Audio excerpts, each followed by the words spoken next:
गंगाद्वारे प्रयागे च धारा गोदावरी तटे कल सांख्यो ही योगो ह्यम प्रोच्यते संक्रांतिभिः। स्वागत है आपका आपके अपने चैनल सनातन दृश्यम पर।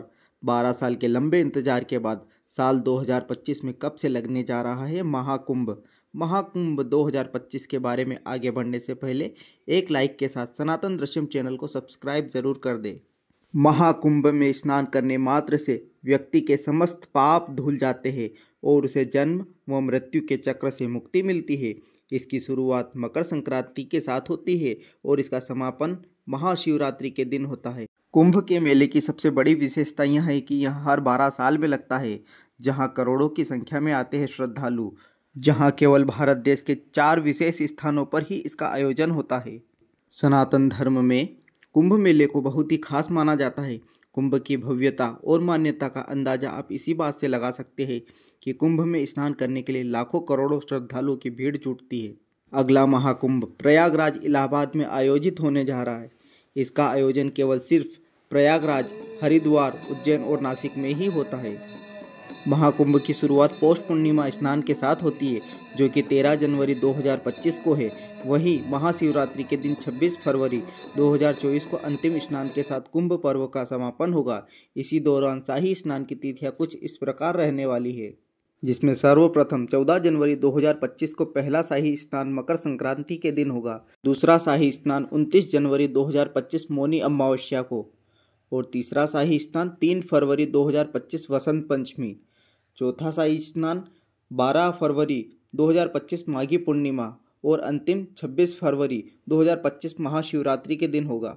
महाकुंभ की पौराणिक कथा समुद्र मंथन से जुड़ी हुई है। कथा के अनुसार जब एक बार राक्षसों और देवताओं के बीच समुद्र मंथन हुआ तो इस दौरान मंथन से निकले हुए सभी रत्नों को आपस में बांटने का फैसला हुआ। सभी रत्नों को राक्षसों और देवताओं ने आपसी सहमति से बांट लिए, लेकिन इस दौरान अमृत के लिए दोनों पक्षों के बीच युद्ध छिड़ गया। ऐसे में असुरों से अमृत को बचाने के लिए भगवान विष्णु ने अमृत का पात्र अपने वाहन गरुड़ को दे दिया। असुरों ने जब देखा कि अमृत गरुड़ के पास है तो वहां इसे छीनने का प्रयास करने लगे।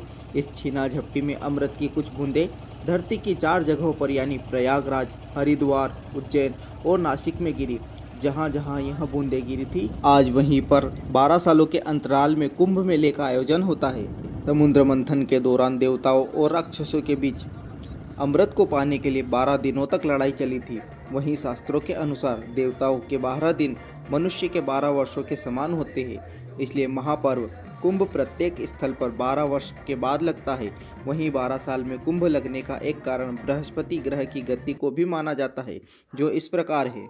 जब बृहस्पति ग्रह वृषभ राशि में हो तो इस दौरान सूर्य देव मकर राशि में आ जाते हैं, तो कुंभ मेले का आयोजन प्रयागराज में होता है। इसी तरह जब बृहस्पति कुंभ राशि में हो और इस दौरान सूर्य देव मेष राशि में आ जाते हैं, तो कुंभ का आयोजन हरिद्वार में होता है। सूर्य और बृहस्पति जब सिंह राशि में हो तब महाकुंभ का मेला नासिक में लगता है।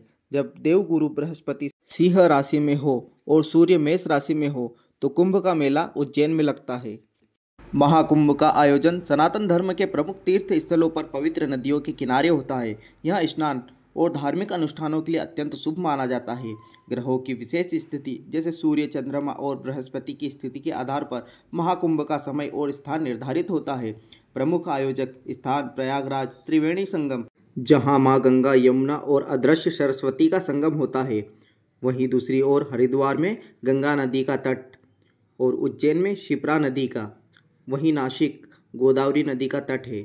वहीं कुंभ के प्रकार की बात करें तो यह 4 प्रकार के होते हैं, जिसमें महाकुंभ 12 वर्षों में एक बार होता है, अर्धकुंभ 6 वर्षों में और पौष कुंभ अन्य विशेष ज्योतिषीय घटनाओं के आधार पर। सिंहस्थ कुंभ उज्जैन में विशेष रूप से होता है। यहाँ आध्यात्मिक और सांस्कृतिक महत्व, दुनिया का सबसे बड़ा धार्मिक जमावड़ा होता है। इसमें संत, महात्मा, नागा साधु और श्रद्धालु बड़ी संख्या में भाग लेते हैं। सांस्कृतिक प्रदर्शन, प्रवचन, भजन कीर्तन और सामूहिक प्रार्थनाओं का आयोजन होता है। आखिरी महाकुंभ प्रयागराज में 2013 में और हरिद्वार में 2021 में हुआ था। अब अगला महाकुंभ 2025 में प्रयागराज में होने जा रहा है। पुराणों के अनुसार हिमालय के उत्तर में क्षीर सागर है, जहां देवासुरों ने मिलकर समुद्र मंथन किया था। मंथन दंड था, मंदर पर्वत रज्जु था, वासुकी तथा स्वयं विष्णु ने कूर्म रूप में मंदर को पीठ पर धारण किया था। समुद्र मंथन के समय क्रमशः पुष्पक रथ, ऐरावत हाथ, पारिजात पुष्प, कौस्तुभ, सुरभि, अंत में अमृत कुंभ को लेकर स्वयं धन्वंतरी प्रकट हुए थे। उक्त कुंभ को उन्होंने इंद्र को दिया था। इंद्र ने उसे अपने पुत्र जयंत को सौंपा। देवताओं की सलाह पर जयंत उस कुंभ को लेकर स्वर्ग की ओर दौड़ा। यह देखकर दैत्याचार्य ने क्रोधित होकर दैत्यों को आदेश दिया कि बलपूर्वक उस कुंभ को उनसे छीन ले। देवासुर संग्राम होने लगा। 12 दिन तक युद्ध करने के बाद देवताओं का दल हार गया। इसी बीच पृथ्वी के कई स्थानों पर कुंभ को छिपाया गया था। जिन 4 स्थानों पर कुंभ रखा गया था उन्हीं स्थानों पर तब से कुंभ योग पर्व मनाया जा रहा है।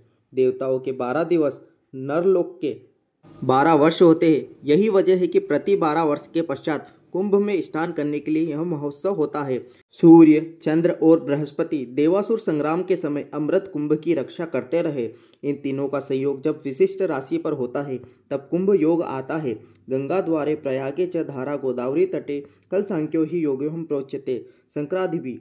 गंगा द्वार, हरिद्वार, प्रयाग, धारा, उज्जैनी, गोदावरी, नासिक इन सभी स्थानों के पर प्रति 3 वर्ष के बाद कुंभ योग होता है। लगभग 12 वर्ष के बाद एक एक स्थान पर कुंभ महामेला का आयोजन होता है। कुंभ योग का काल निर्णय हरिद्वार में कुंभ काल, पद्मी न्याय के मेषे कुंभ राशि, गते गुरुः गंगा द्वारे भवेत योग कुंभ नामा तदोत्तम।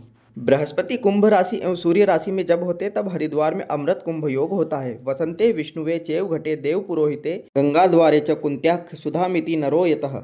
बसंत ऋतु में सूर्य जब मेष राशि में संक्रमण करता है एवं देव पुरोहित बृहस्पति कुंभ राशि में आते हैं तब हरिद्वार में कुंभ मेला होता है।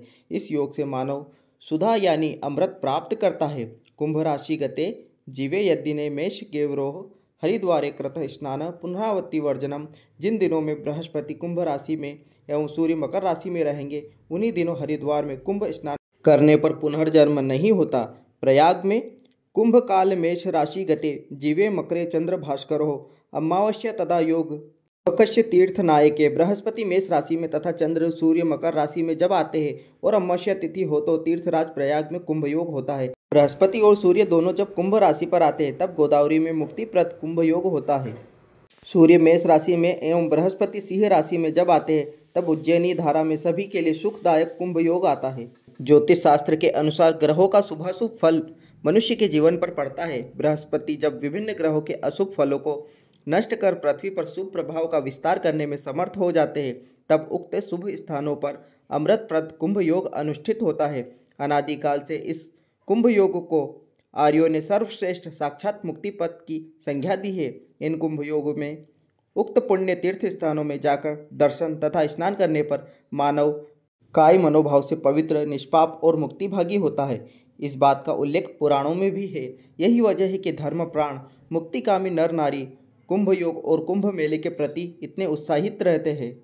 भक्ति के रंग में रंगल गांव देखा, धर्म में कर्म में सनल गांव देखा, अगल में बगल में सगल में गांव देखा, अमोसा नहाए चलल गांव देखा। इसी के साथ सनातन दृश्यम चैनल पर आज के लिए इतना ही। महाकुंभ की अन्य जानकारी के लिए मिलते हैं आपसे अगले वीडियो में। जब तक के लिए चैनल को सब्सक्राइब करना ना भूलें। जय हिंद, वंदे मातरम, जय श्री राम।